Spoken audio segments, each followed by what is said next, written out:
అలాగే పెద్దమ్మ గారు ఎస్తేరన్న గారికి ప్రత్యేక వందనాలు. అలాగే జోషువా జ్యోతయ్య గారికి అమ్మగారికి ప్రత్యేకమైన వందనాలు తెలియజేస్తున్నాం.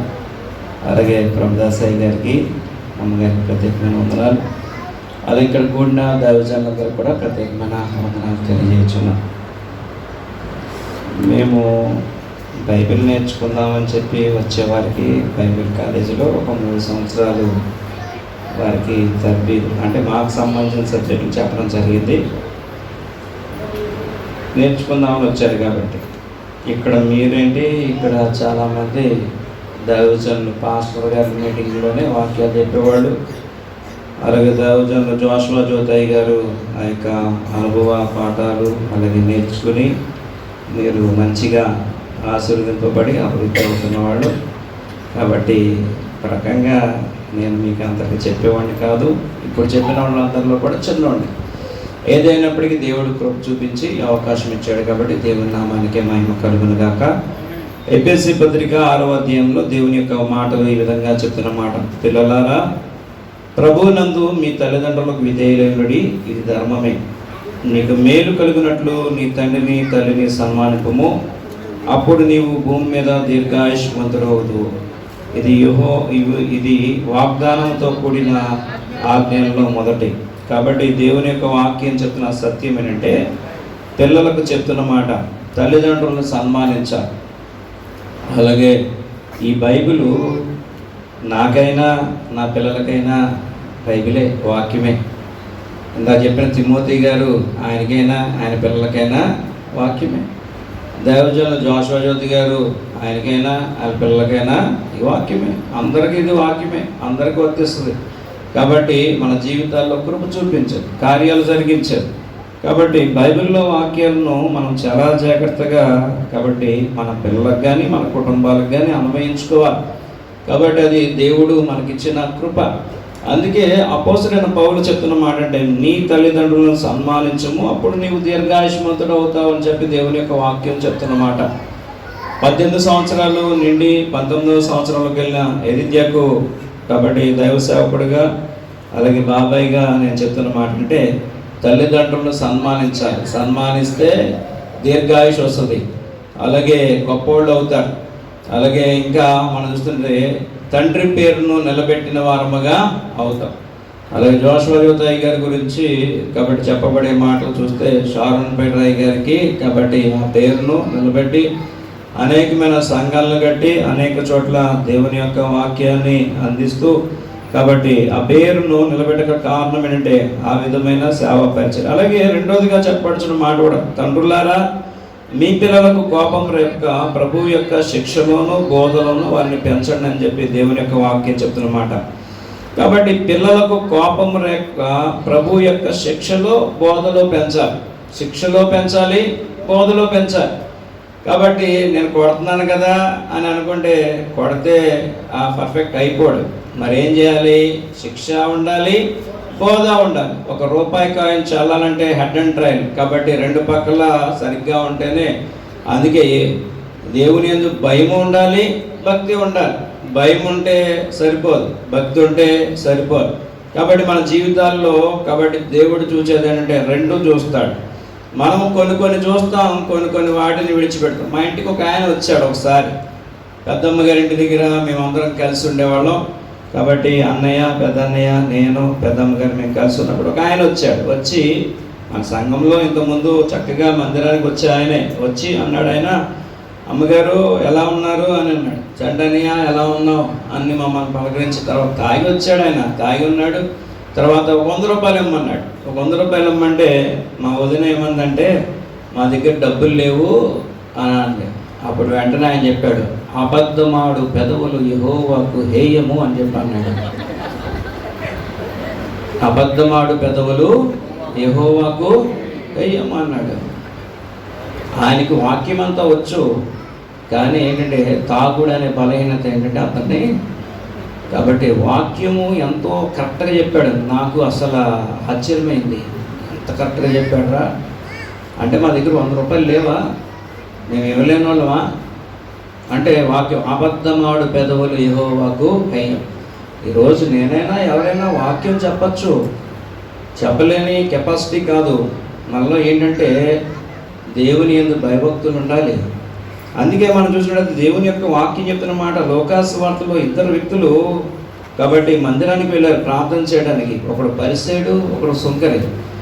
పరిసేయుడు ఏమీ క్వాలిటీ లేదు, దేవుడు అతని ప్రార్థన ఆలకించుకోవడానికి అతడు ఉపవాసం ఉంటున్నాడు, దశంభాగాలు ఇస్తున్నాడు, అలాగే ఇంకా గొప్ప కార్యాలు చేస్తున్నాడు. కాబట్టి ఇన్ని చేస్తున్న అతని ప్రార్థన దేవుడు ఆలకించలేదు, కానీ సుంకరి ప్రార్థన దేవుడు ఆలకించాడు. నాకు భలే ఆశ్చర్యం అయిపోద్ది చదివినప్పుడు. ఎందుకు ఆలకించలేకపోయాడంటే, కాబట్టి పరిసయ్యుడు ఉపవాసాలు ఉంటున్నాడు, దశంభాగాలు ఇస్తున్నాడు, అన్నీ చేస్తున్నాడు, కానీ చెప్తున్నమాట, నేను చోరుల వలె లేను, అన్యాయస్తుల వలె లేను, వ్యభిచారుల వలె లేను, ఇతర మనుషుల వలె నేను లేను అని చెప్పి ఆగలేదు. ఎందుకంటే ఈ సుంకరి వలె కూడా నేను లేనందుకు నీకు కృతజ్ఞతాస్తులు చెల్లిస్తున్నా అని చెప్పాడు. ఈరోజు మన కుటుంబాలు భయభక్తులతో ఉండొచ్చు, కానీ ఇతరులతో మనం పోల్చుకునే అంత కెపాసిటీ మనలో లేదు. కాబట్టి మన జీవితాలు ఏంటంటే దేవుని యందు భయభక్తులు కలిగి ఉండాలి తప్ప మనం చేయవలసిన. అందుకే మరి సుంకరి ఏం చేశాడు? ఉపవాసాలు ఉండలేదే, కానుకలేమి ఇవ్వట్లేదే, ఇంకేమీ చేయట్లేదే అని చెప్పాడు. ఆకాశం మట్టుకు కళ్ళెత్తుటకు కూడా నేను యోగ్యుడిని కాను, నేను పాపిని అని చెప్పి క్షమించమని కోరాడు. ఈరోజు మన జీవితాలలో కాబట్టి కావాల్సిందంటే పాప స్థితిని విడిచిపెట్టి దేవునికి ఇష్టమైన వాడిగా ఉండాలి. అది ముఖ్యమైనది. అంతే తప్ప టాలెంట్ దేవుడు చూడడు, మనుషులు చూస్తారు టాలెంట్. మనిషి అభిప్రాయం ఎలా ఉంటుంది? టాలెంట్ గలవాడిని ఏదో చేద్దామని చెప్పి అనుకుంటాడు. దేవుడు టాలెంట్ గలవాడిని చేద్దాం అనుకుంటే ఎవరో ఈ దైవజనులుగా ఏర్పాటు చేయబడలే. ఎందుకంటే ఆయన చాలా మంది ఎన్నుకున్నాడు, శిష్యులుగా చేసుకున్నాడు, గొప్పవాడినిగా చేశాడు. మోషే మాటమాంద్యం కలిగిన వ్యక్తి, నేను పనికిరానని చెప్పంటే నువ్వు నాకు కావాలి, నేను నాయకుడిగా చేసుకుంటా అన్నాడు. మోషేలో దేవుడు ఏం చూసాడంటే టాలెంట్ చూడలా, దేవుని యందు భయభక్తులు చూశాడు. కాబట్టి ఈరోజు మన జీవితాల్లో కూడా దేవుని యొక్క వాక్యం చెప్తున్న సత్యము ఏమిటంటే దేవుని యందు భయభక్తులే ముఖ్యం. మనం దేవుని యందు భయభక్తులు కలిగి ఉంటే మనల్ని హెచ్చిస్తాడు, గొప్పవారిని చేస్తాడు. టాలెంట్ కలిగిన వాళ్ళు అనేక మంది బైబిల్లో ఉన్నారు, పడిపోయారు వాళ్ళు. కానీ ఈరోజు మన జీవితంలో టాలెంట్ కాదు కావాల్సింది, దేవుని యందు భయభక్తులు కలిగి పవిత్రత కలిగి దేవుని చిత్తానుసారంగా మనం జీవిస్తే దేవుడు మనల్ని గొప్పవారినిగా చేస్తాడు, మన పిల్లల్ని గొప్పవారిని చేస్తాడు. అని చెప్పిన మాట, నీతిమంతుల పిల్లలు భిక్ష పెట్టుకుంటూ నేను చూడలేదు అని చెప్పి అన్నాడు. నేను చిన్నప్పటి నుంచి ఇప్పుడు ముసలోడిని అయిపోయాను, కానీ ఈ లోపల నీతిమంతుల పిల్లలు భిక్షం ఎత్తుకుంటూ చూడలేదు. కాబట్టి మనకు చెప్పే కెపాసిటీ ఉండొచ్చు, లేదా ఇంకేదో ఉండొచ్చు, కానీ ఆ నీతి అనేది మనలో ఉంటే దేవుడు తప్పకుండా భిక్షం ఎత్తుకోకుండా మనల్ని చేస్తాడు, కృప చూపిస్తాడు. ఎదిద్యాకు నేను చెప్పేది ఏంటంటే తండ్రి పేరును నిలబెట్టాలి, తండ్రి కంటే గొప్పగా వాడబడాలి. తండ్రి కంటే కాబట్టి ఆయన ఎన్ని సంఘాలు కట్టాడో ఆ సంఘాల్లో చక్కగా వాడబడుతూ, అలాగే ఇంకా అనేకగా దేవునికి ఇష్టమైన వ్యక్తిగా ఉంటూ, ఈ వయసు చాలా క్రూసెడ్ పీరియడ్ అన్నమాట. 18 సంవత్సరాలు, 19 సంవత్సరాలు, 17 సంవత్సరాలు, ఇదేంటంటే యవన కాలంలో పడిపోయే వయసు, అలాగే లోక ఆకర్షణకు లాగేసే వయసు. అలాగే మనకి టాలెంట్లు ఎక్కువేయగలిగి ఒక్కోసారి ఏంటంటే సాతాను గాడు లాగేస్తుంటాడు. కాబట్టి మన జీవితంలో మనం అంటే దేవుడు, మా నాన్నగారు మాకు నేర్పింది ఒకటే, మా జ్యోతన్న కూడా చెప్పేది ఒకటే, మీరు ఏది చేసినా పాస్టర్ గారి పిల్లలని జ్ఞాపకం ఉంచుకుంటారా అని చెప్పాను.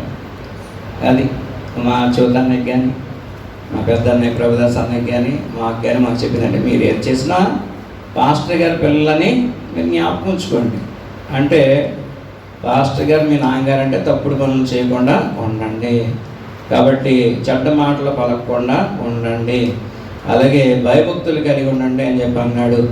అది మా జ్యోతన్నయ్యకి బాగా నాటిపోయింది.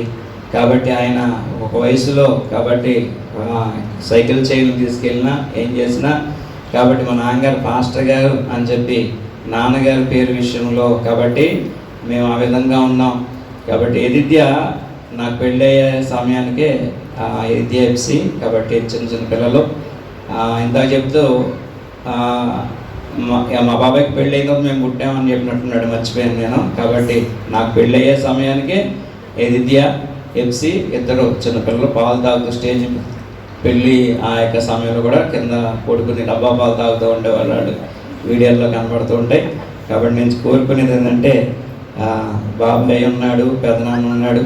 కాబట్టి డాడీ గొప్ప సేవకులు, షారూన్ పీటర్ గారి మనవాళ్ళు. కాబట్టి వాటి పేరుకి మీరు తగిన విధంగా గొప్పవాళ్ళు కావాలని చెప్పి నేను ఆశిస్తున్నాను. సమూయేలు తన జీవితంలో ఎంతో గొప్పవాడు, అలాగే కృప చూపించాడు, అనేక మందికి న్యాయం తీర్చాడు, అలాగే అనేక మందిని చక్కగా నడిపించాడు, దేవునికి ఇష్టడుగా ఉన్నాడు, ఒక గొప్ప పేరు తెచ్చుకున్నాడు. కానీ సమూయేలు యొక్క కుమారులు తర్వాత ఏం చేశారంటే డబ్బులు తీసుకుని న్యాయాన్ని తిప్పేశారంటే. ఏం చేశారంటే వాళ్ళు డబ్బులు తీసుకుని న్యాయాన్ని, సమూయేలుకి ఏముంది, న్యాయంగా చెప్పే కెపాసిటీ ఉంది, న్యాయం తీర్చే కాబట్టి గొప్ప వ్యక్తి అని చెప్పి న్యాయాధిపతి అని, కాబట్టి అలాగే రాజు అని, అలాగే అభిషక్తుడు అని చెప్పి, కాబట్టి యాజకుడు అని పేర్లు ఉన్నాయి. కానీ సమూయేలు కుమారులు తర్వాత చూస్తే సమూయేలు వృద్ధులైపోయిన తర్వాత కుమారులు డబ్బులు తీసుకుని న్యాయాన్ని తిప్పేశారంట. కాబట్టి రోజులు మనవి కాదు. అందుకే లోక సామెత కూడా ఒకటి ఉంది, పిల్లలను మనం కంటాం కానీ వారి రాతలు మనము రాయలేం. కాబట్టి అది లోక సామెత. క్రైస్తవుడు తప్పనిసరిగా పిల్లలను కంటాడు, వారిని గొప్పవారినిగా చేస్తాడు. ఎలాగంటే ప్రార్థన చేయడం ద్వారా దేవుడు గొప్పవారినిగా చేస్తాడు. హల్లెలూయా. జాన్ వెస్లీ ఏంటి అలా గొప్ప గొప్ప భక్తులు, వాళ్ళ తల్లి. కాబట్టి ఉదయకాలమున వాళ్ళ తల మీద చేతులేసి ప్రార్థన చేసిందంట. వాళ్ళు గొప్పవారి స్పర్జన్ ఏంటి, వీళ్ళందరూ గొప్ప. కాబట్టి నాయకులయ్యారు. ఎందుకంటే పిల్లలను పెంచే విషయంలో తల్లి బాధ్యత చాలా గొప్పది. కాబట్టి తల్లిదండ్రులు తప్పకుండా ఆ పిల్లలు పెంచే విషయంలో బాధ్యత చూపించాలి.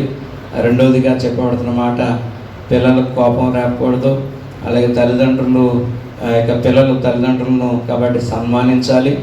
అలాగే ఇంకొక మాట చెప్తున్నమాట, తండ్రులే పిల్లల కోసం ఆస్తిని సమకూర్చాలంటే, ఇది ఆస్తిని సమకూర్చాలి. కాబట్టి పిల్లల కోసం తల్లిదండ్రుల ఆస్తిని సమకూర్చాలి, దేవుడే చెప్పాడు మనకి. కాబట్టి ఈరోజు మన జీవితాల్లో కాబట్టి ఆ యొక్క పరిసయుడు చేసిన పని మనం చేయకూడదు. పరిసయుడు అన్ని ఇస్తున్నాడు, ఉపవాసాలు ఉంటున్నాడు, వాక్యం తెలియని వ్యక్తి కాదు. కాబట్టి దశమ భాగాలు ఇచ్చేవాడు, ఉపవాసాలు ఉండేవాడు, అన్నీ ఉండేవాడు, ఏ అపవిత్రత అతనిలో లేదు. కానీ ఇతరులను చూసి చులకనగా చూసే మనసు అతనిలో ఉంది. అందుకే దేవుడు అక్కడ ప్రార్థన ఆలకించలేదు, శంకరి ప్రార్థన ఆలకించాడు. ఎందుకంటే తన పాపాన్ని ఒప్పుకున్నాడు. ఈరోజు మన జీవితంలో కూడా హెచ్చించుకుంటే మన జీవితాలు దేవునికి ఇష్టంగా ఉండవు. తగ్గించుకుని దేవునికి ఇష్టలుగా ఉంటే దేవుడు మనల్ని ఎలాంటి పరిస్థితుల్లో ఉన్నా తప్పకుండా ఆయన దీవిస్తాడు, ఆశీర్వదిస్తాడు. కాబట్టి ఎదిత్యకు దేవుడు మంచి టాలెంట్లు ఇచ్చాడు. కాబట్టి ఆ యొక్క ప్యాడ్ చక్కగా ప్లే చేస్తాడు, అలాగే డ్రైవింగ్ చేస్తాడు, అలాగే వారి తండ్రి గారు రాకముందే పరిచర్యలన్నీ చక్కగా సమకూరుస్తాడు. అన్ని విషయాల్లో దేవుడు అట్టి కృపను దేవుడు అనుగ్రహించాడు. అలాగే ఎప్సికి కూడా దేవుడు మంచి ఆ యొక్క పరిచర్య వరములను దేవుడు అనుగ్రహించాడు. అలాగే బ్యూలాకి అలాగే చాయ్కి కూడా దేవుడు ఆ విధంగా అనుగ్రహించాడు. పరిచర్యలో బిడ్డలు చక్కగా వాడబడుతున్నారు. అది దేవుని నామానికే మహిమ. ముందు కూడా గొప్పవారు అవ్వాలని చెప్పి కోరుకుంటూ ఈ మాటలు నేను ముగిస్తున్నాను. దేవుడు ఈ మాటలు మన వెనుకల్లో దీవించి ఆశీర్వదించును గాక. ఆమేన్.